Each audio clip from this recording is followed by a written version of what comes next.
First and foremost, Kai Kamaka, how are you today? Doing good. Just kind of getting my day started. Excited to get camp underway. I'm always training, but yeah, it's now. But I guess it's what they consider camp now. But I'm always training. Yeah, that was one thing I wanted to touch on is I think we're around about 9 or 10 weeks out from your next fight. Can I ask, do you like a lot? I know you're saying your camp is just starting, but do you like a long camp? Um, Honestly, no. I mean, I don't know. It's kind of hard to say. I mean, I'm always training, Yeah, so it always like the only thing different is I know I have a fight coming up. This is my first time. So combine UFC fights, I have 11 days notice with 4 days notice my first fight, and then 7 days notice my second fight.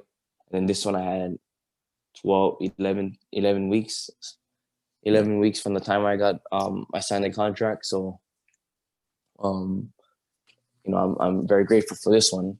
Just the time to prepare, just to settle in, and yeah, there's nothing to to question. Quite a contrast. 11 days for your first two fights to prepare, 11 weeks to prepare for your third fight. Yeah, crazy. I did want to touch about this because it's one of my favorite videos. Your management, Sucker Punch Entertainment, and Brian Butler. He posted the video on your birthday a couple of days ago when you found out you were signed for the UFC. Now we've seen that video; it's quite a famous video. Can I ask, from the other side of the screen, what was that feeling like? I don't know. I can only imagine maybe it was the way an NFL player would feel when he gets called on draft day. Yeah. If you're familiar with the NFL draft, you only can dream of it, and then when it hits, it feels good for that moment, and then after that, it's back to reality. You got to be competing with the best in the world, so you have to flip a switch. I mean, every time I watch that video, I kind of wow, that was cool.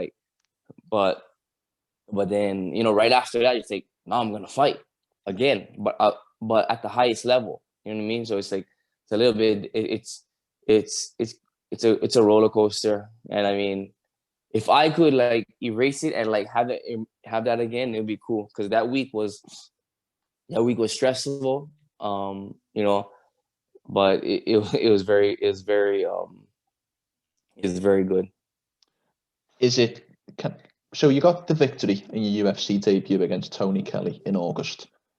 Can I ask, with it being on short notice, is that any more satisfying at all, or is it just the same as you would have expected to a certain extent?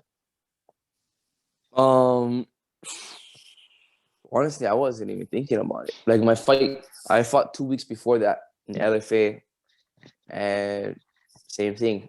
I had 3 weeks notice on that one. So my life was just boom, boom, boom right at that time. Then I fought in November, 7 days notice. So I was like, my life in 2020, like I was gonna make that decision regardless. I went to Vegas to hopefully there's an opportunity to slip in.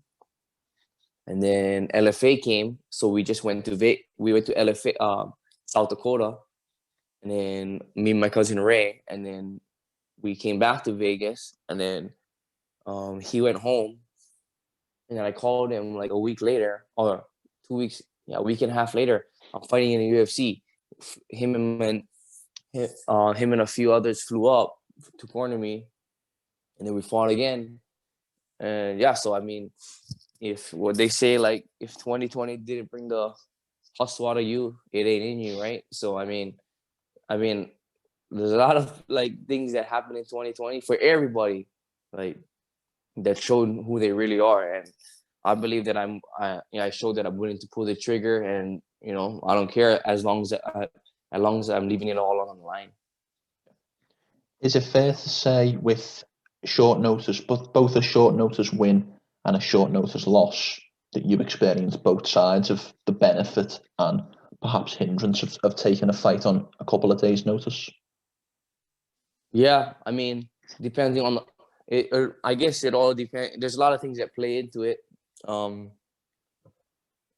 That second one I probably shouldn't have took, not because I lost, but like, I mean, mentally, there's a lot of stuff going on. I'm not making excuses. I lost fair and square, but I just moved here 7 days prior to getting that phone call to Vegas, and I moved without my family, because we're gonna move. I'm gonna start getting into training camp a training camp, and then my three kids and my wife is back home, 4, 2, and 1 month old.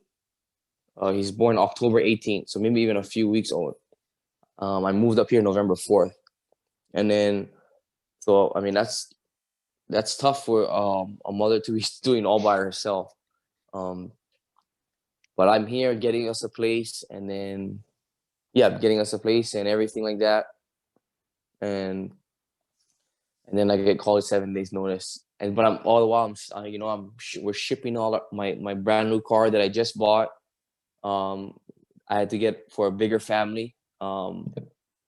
So yeah, it was stressful, but like the thing that was the reason why I'm not making excuses for that fight, like, is because the fight week was the most least stressful part of it. Just because that that puts me in the zone, But prior to that, my freaking mind was going crazy. Are you somebody that, and I don't want to intrude, but are you somebody that struggles with nerves at all when it comes to fights? Because with these short notice opportunities, I would argue that the nerves, to a certain extent, aren't as bad. Is that fair to say?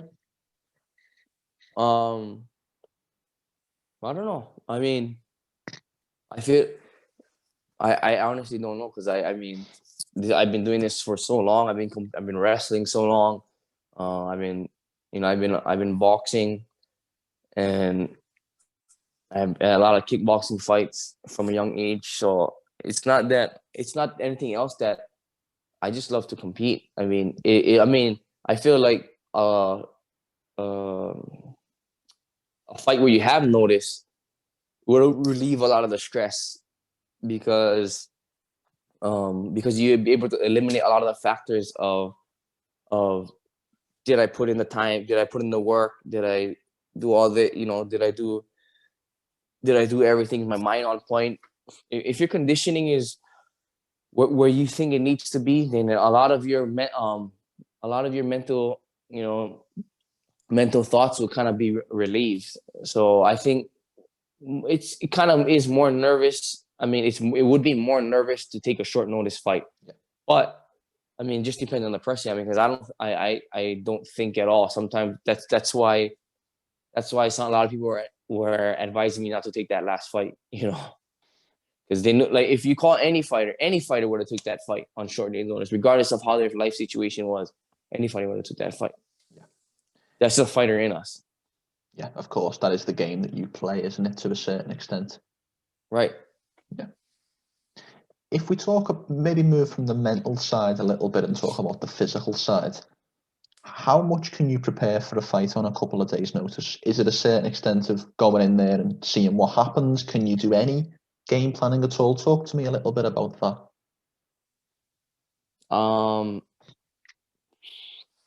I guess, yeah. I mean, you can game plan as much as you want, because that's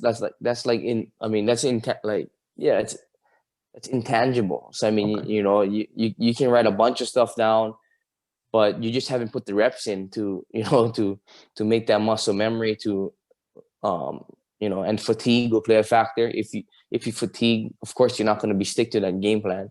But I feel like, yeah, you can game plan any fight, no matter when. It's just fatigue will play a factor in how well you stick to that game plan. Yeah. And if we maybe move from the past, if you like, to the future, in May, you will have your third UFC fight and you will face TJ Brown. Can I ask, how do you view Brown as a stylistic matchup for yourself? I feel like it's a great matchup. He's gonna bring it. He likes to wrestle. He likes to strike, and so do I. So now I feel like it comes to who's the better fighter, who's the smarter fighter. You know, that's and of course, I believe I am. Of course. And obviously, we are in February. The fight is not until May, as we mentioned. There's about 9 or 10 weeks. What is the process now with organising camp? I know that you will have coaches and I presume a head coach who will manage all that. But talk to me about the process for the next 2 or 3 months before the fight? What is going to happen?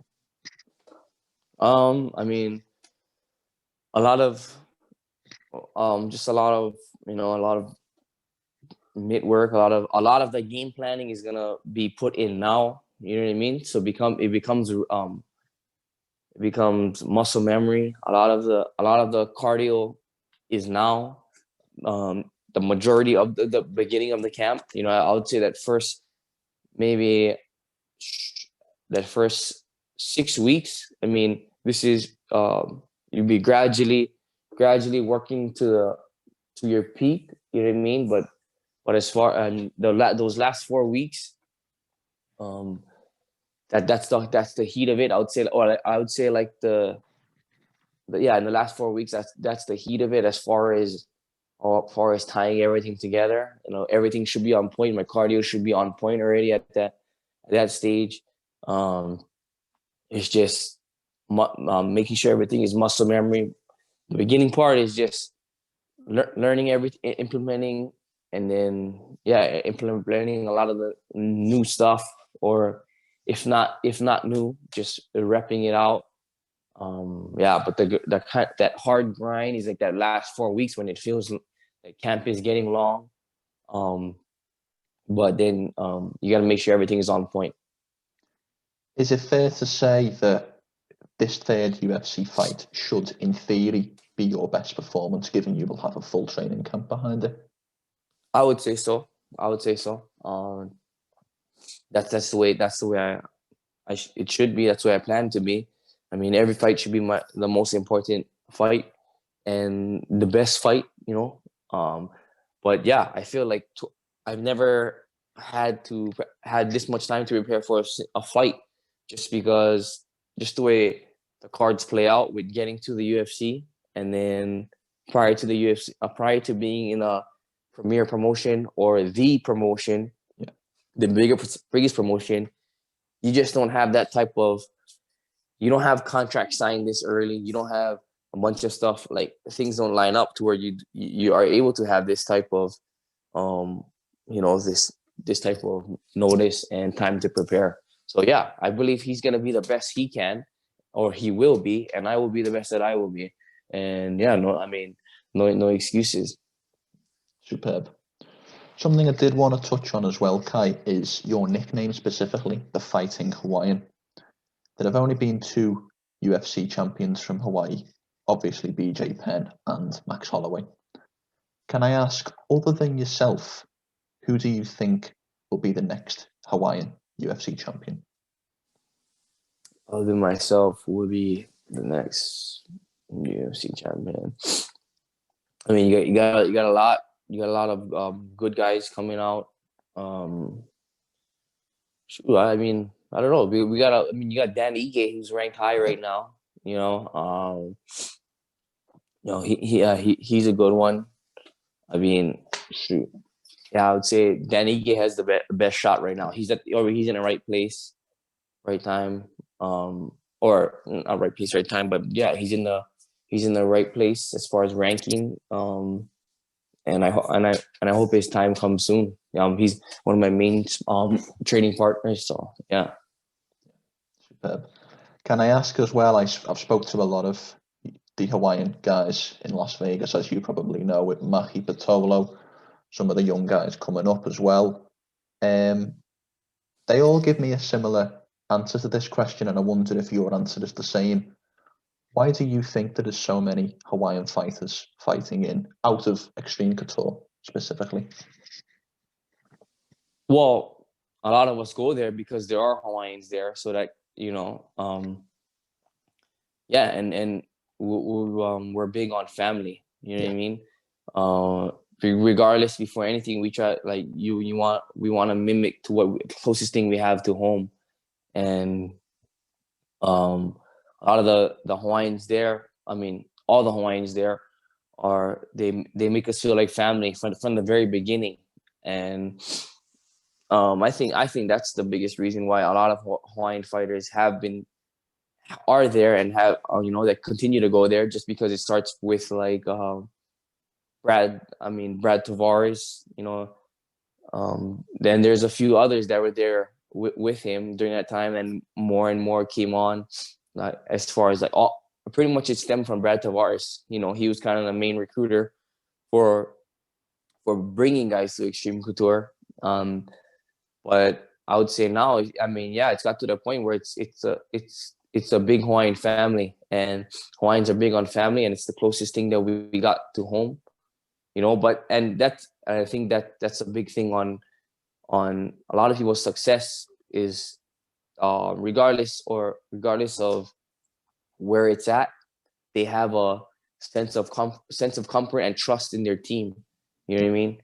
And I think we can find that in the boys that we have there, which makes it easier to branch out to the other guys that we have there, all the rest of the non-Hawaiians there. Yeah, it's very much some of the guys, I don't know if you've watched any of my interviews with the likes of Maki or anybody, I know you're busy, but a lot of them said that it's a big camp in terms of facility, but quite a small camp feel in terms of you all working together and improving your skills together, if you like. Mm-hmm. Yeah, I would say so too. I mean, it's a big facility. It's a whole building. But I mean, you have your group of guys that you work with. You have your head coach. You have your coaches, and yeah, it's good. I mean, we see each other every day. I mean, that is my family outside of my family back home, outside from my family, from my kids and my wife. But that is my family. Boston Salmon, Dan Ige, Brad Tavares, Maki Bitolo, Puna. Those guys are all my family. So yeah, I mean, that makes it much easier. That's I think that in anybody's success, regardless of who's there, I mean, success of people, they have a good foundation. And I feel like we find that there. Yeah. Within that group. Can I ask, who will you be working with in this camp, in the lead up to this camp? Who will be your main kind of sparring partners, or just general training partners? My boy Boston Salmon, Dan Ige, Jeremy Kennedy, yeah, and then I work with Renato Canuto. He's ranked pound for pound in the world at jiu-jitsu. Yeah. Yeah, I mean those are my main guys. So, or as far as my core group of guys, that I can call at any time to work, and I'm a big part of their camps. They're gonna be a big part of my first camp here. I don't really count that first fight that I was here a part of Xtreme Couture, because I was here in 7 days and I fought in the next 7 days. So it's kind of, this now I feel at home. I feel like I'm a part of the gym on this one, and I'm excited. Superb. So are we. Can I ask, final question? It's a little bit too early to ask you for a prediction, but I will instead reframe the question and say, what are you hoping to get out of 2021? Is there a goal in mind, whether it be a ranking, an opponent? What is it you want to accomplish in this calendar year? My goal is to make sure everything is well thought out by the people I put behind me, but make no mistake, I'm still gonna be the fighter that I am, and go. I'm gonna go in for rope every time. But my goal is to make sure that I put the people in place to know that I'm not rushing anything. 2020 went by pretty quick, and I don't regret it. But now we don't have to. Yeah. We don't have to be rushing. So make sure that everything goes right. As far as what's next, what fight is next, and yeah, go undefeated, and hopefully by the early 2022, be trying to break a ranking. Superb. Kai, thank you for talking to me today. It was an absolute honour and a privilege. Thank you. Thank you. Before we finish, how can people find you on social media? They can find me on Instagram, Facebook, and Twitter, all the same Twitter handle, Kaiboy Kamaka. Yeah, I'm pretty good at getting back. Yes, I mean, pretty good. Yeah, pretty good at getting back. It's just when I'm not traveling, or when I am traveling, it's freaking, it's pretty tough. But And before we finish, is there anything you would like to say or sign off with at all? No, I'm just grateful for media like you that that put that hardworking and trying to make something happen. Yeah, I mean, yeah, I don't know. I mean, I'm just glad to be in the position that I'm in. Glad to be able to talk to you, and I'm excited for this next fight. Superb, and I'm glad to be in the position that I'm in to talk to you, Kai. Thank you. Thank you.